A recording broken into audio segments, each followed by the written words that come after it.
Greetings everyone.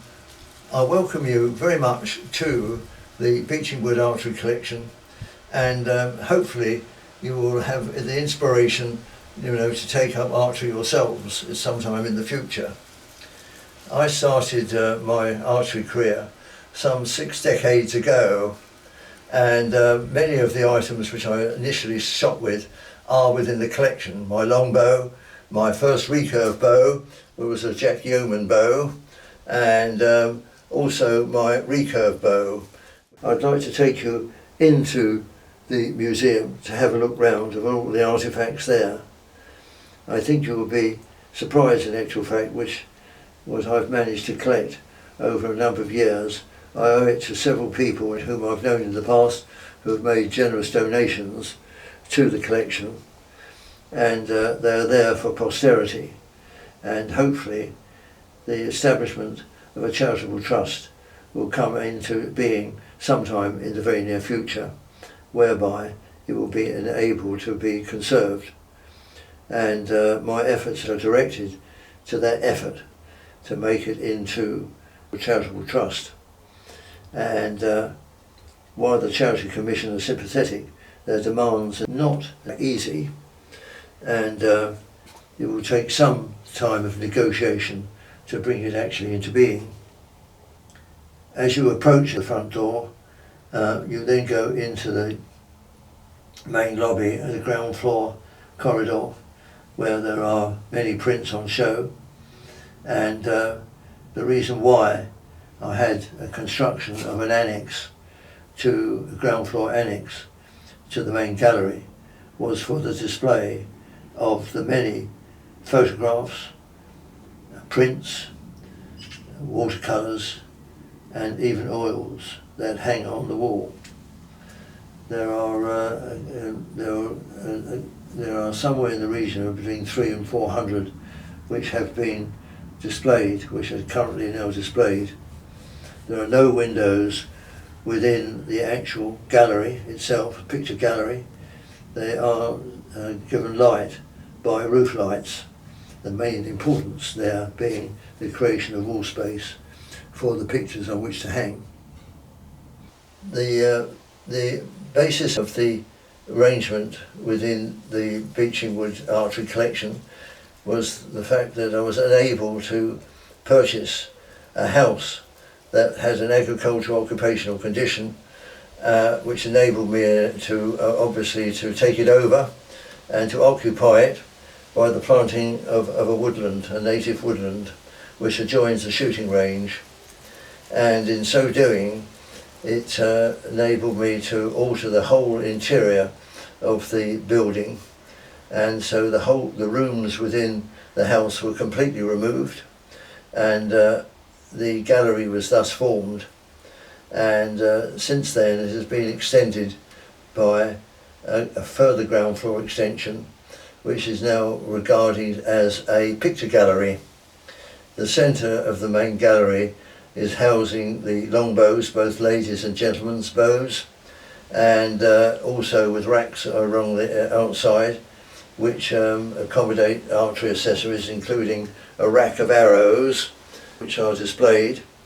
And beneath one of the racks there are tollware, which are tin quivers, and that collection of tin quivers represents possibly one of the finest collections in England, and they were used extensively for the conveyance of arrows to and fro, not to the shooting field, and also when transported by the railway companies then in the early 19th century, to enable archers to attend meetings with carrying cases, which are called bow cases, being known as Aschams, carrying Aschams.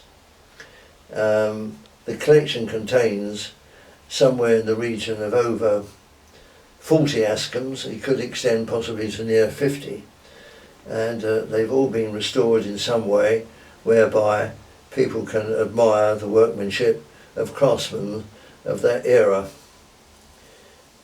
Generally speaking, the archery collection has been, if need be, restored, so they can be displayed, not in their original condition, but as, shall we say, presentable for inspection. Many bows which have come my way have either been in a loft, or alternatively into a mews, in other words where horses were kept, and as a consequence they do get attacked by insects, and accordingly they have to be treated, to make them worthy of presentation. The main culprit is the carpet beetle or the moth that attacks the handle, which were made of cord, and which is unattainable today in any restoration. It was manufactured by several companies in the Midlands and was available to most bowyers at the time in a green type webbing. Overall, the ladies' bows have always arrived in good condition, generally speaking, because ladies were using a lighter weight bow, and more so that they weren't broken. And obviously the number of ladies shooting in the Victorian era and Edwardian era exceeded those of men shooting. It was regarded as a recreation for ladies, and because it was one of gentility, and furthermore it was health giving, simply because TB was, I'm afraid, was rampant within the Victorian era, and people took up archery because it's as an outside pursuit and was regarded by breathing exercises to combat TB, tuberculosis. Men, unfortunately, weren't involved a great deal with archery, possibly in relation to ladies. They represented possibly a 50%. So ladies dominated the archery scene, and men were there participating. Obviously a lot of men were lost within the Napoleonic War. That's gentry, and as a consequence it was the gentry of that time that supported, and then the nobility supported archery, because it was regarded as a regal sport, and many princes and princesses practiced archery, which included the Prince of Wales, who was then to become George IV, and he was the patron of the Royal Kentish Bowmen as well as the Royal British Bowmen, and it was he who encouraged ladies to join the Royal British Bowmen, and unfortunately the Royal Kentish Bowmen ceased towards the end of the 19th century, simply because of the Napoleonic Wars. Commissions were obviously purchased and not acquired by the skill of war, and as a consequence many of the gentry were lost, and as for instance Lord Amherst's son was killed out in Quebec, and that dynasty unfortunately passed away with his estates, which were in Sevenoaks, and this unfortunately resulted in the demise of that particular estate. And it happened not universally, but in numbers throughout the UK. And obviously the First World War, unfortunately also took a very heavy toll on the male population in England. I think it was somewhere in the region in excess of 3 million men who lost their lives, and who would possibly even return mutilated from the battlefields of France and Belgium. The overall situation then was that ladies dominated the archery season, the archery world, in other words, in England in particular, in the mid-years between 1919 and the outbreak of the Second World War in 1939, archery was run by ladies, and there were very few men shooting, unfortunately, during that period. It took the revival of archery. It was principally due, I would say primarily due, to the introduction of the film called Adventures of Robin Hood, in which Errol Flynn took an important part, with Basil Rathbone and of course the delightful and rather beautiful Olivia de Havilland, who went on to live to her 103rd birthday and passed away in 2021. There was a mutual romance between Errol Flynn and also between Olivia de Havilland, which is demonstrated well in that film, and it was a platonic one, and it was a film that inspired many men and young ladies to take up archery after the Second World War. And the introduction of the steel bow, which was made in 1948, made by a company called Ackles and Pollock in Birmingham, who exported their products throughout the world, and also the arrival of the CFAB bow from Sweden gave an impetus to the shooting of bows. The longbow, in actual fact, fell away in about 1948 when one-way shooting took place. Before that it was always two-way. The formation of the British Longbow Society in 1951 gave a revival to the longbow, and Kenneth Cole Rebb was the principal mover of that, in association with the members of the Royal Toxophilite Society. The first meeting of the British Longbow Society took place at Hurlingham, which was in a traditional location for traditional archery throughout many, many years. And accordingly, I'm very pleased to say that as a young man I was a founder member of that particular society, which was created in 1951, like so many clubs within the UK. The revival of archery really started in 1949-1950. By 1955 there were many thousands of archers shooting in the United Kingdom, with the formation of many, many clubs.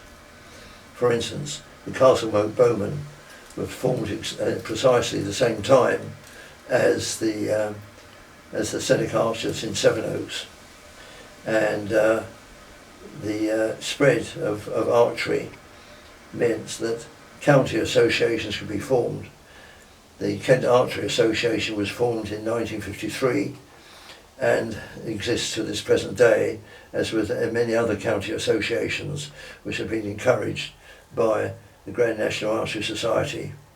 Longbow shooting also flourished, and it built up to, I suppose, a crescendo by the Secretary Hugh Saw, who introduced regional shooting and was an inspiration to the Longbow Society.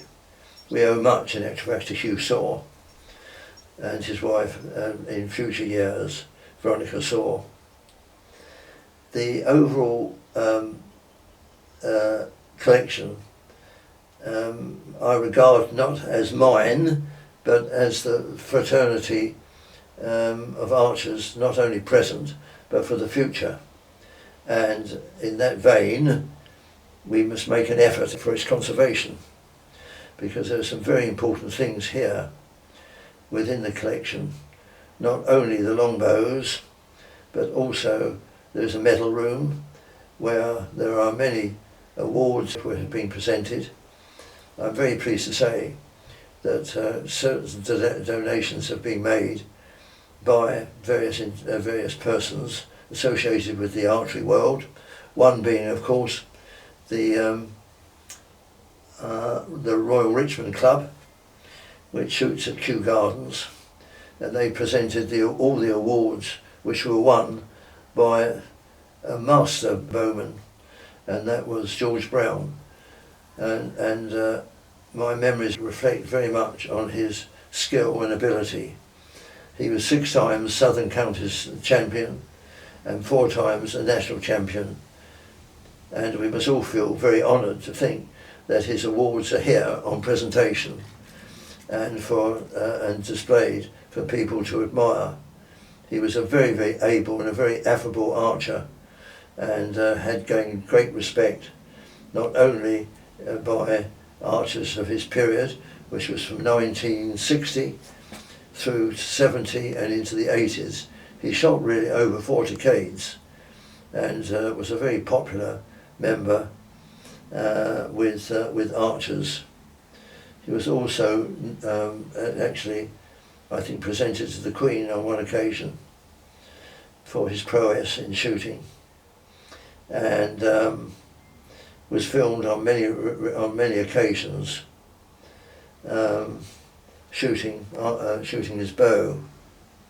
Overall, the UK has produced some very fine archers, and I reflect on their ability, and I think of past gone archers whom I've been privileged to know, so I feel very honoured to have been in association not only with George Brown but also with other leading archers of the period between 1960, 70, 80 and into the 90s. And this particular video is being taken by another leading archer of that latter period, and that is Martin Brown. Has achieved remarkable scores in his shooting career, even shooting 6 arrows at 100 yards, 3 and 3, scoring 6 golds. The first person who's accredited with 6 golds at 100 yards was an archer from Hastings, Don Stanley Jackson, and he was shooting a Russell Wilcox bow, and Russell Wilcox was manufacturing recurve bows as early as 1950, and they were very sought after bows, and the United States Air Force pilots were encouraged to bring across to the United Kingdom a bow which was manufactured by Russ Wilcox. Russ Wilcox' photo appears in Robert Elmer's Archery. Dr. Robert Elmer was a very famous archer himself in the 1930s, 1920s and 1930s, and he was an exponent not only in archery but in also writing on the subject of archery, its history and also the technique of archery. I would recommend every archer, in actual fact, to have a copy of Robert Elmer's book Archery, which was published in 1951. One thing which I would wish to mention is that the library here is dedicated to the memory of Fred Lake. Fred Lake was the bibliographer of the collection of books which were printed, the Bibliography of Archery, which is a collection of all the archery books that have been printed since the period from Henry VIII. Henry VIII engaged Robert Ascham to teach Princess Elizabeth, on whom he was dedicated, and may have realised that one day she could possibly be queen. So he gave her an excellent education and brought down Roger Ascham, who was in that capacity as a principal within the University of Cambridge, to teach Princess Elizabeth not only Latin but French and Spanish as well as English, and he was also instructing her in history of the United Kingdom and also for Europe and he was a very gifted in his teaching to a very talented Princess Elizabeth. He also introduced her to archery, knowing that her father, Henry VIII, was also a very active participant in archery, and Henry VIII commissioned him to write a book on the subject of archery. And he was so delighted with the book he wrote, which is called Toxophilus, which was printed in the 1650s, that he gave him a stipend for the rest of his life. It wasn't engaged in a fortune. I think it was somewhere in the region of a few guineas per annum, but that was a large sum of money to be awarded, you know, to an intellectual. But Roger Ascham formed the basis of shooting, of standing, drawing, aiming, holding and loosing. That is the basis of archery, the method of shooting even today. He also gave an elementary history of the bow itself. So we owe much to Roger Ascham for bringing archery into the 19th and the 20th centuries.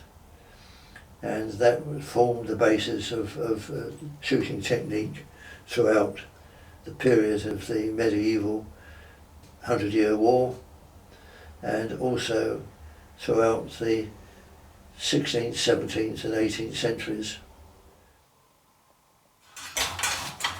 That one's an old one.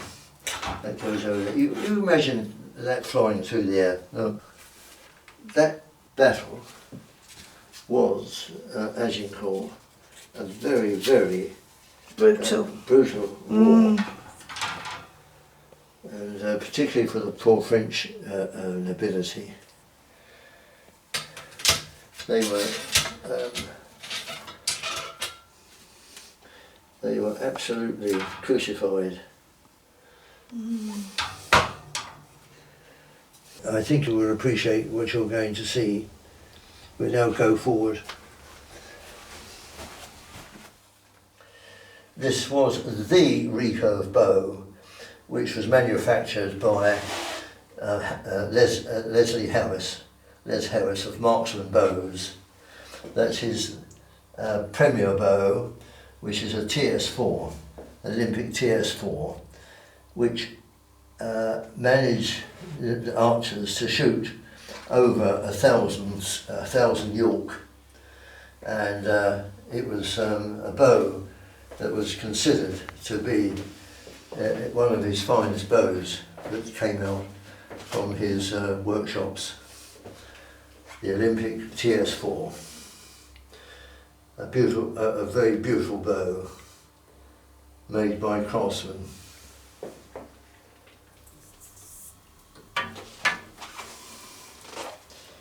Very unusual. These bows were manufactured by Russ Wilcox. He appears in a photograph which is in the edition of American Archery as written by Dr. Robert Almer in 1951, the year in which it was published. And within its pages there is a photograph of Russ Wilcox standing near his workshop with his Dalmatian dog. And it always stands very much in my mind when I wish to reflect upon Russ Wilcox. He produced some very, very wonderful bows, and they were the first recurve bows which really came out from America in the early 1950s.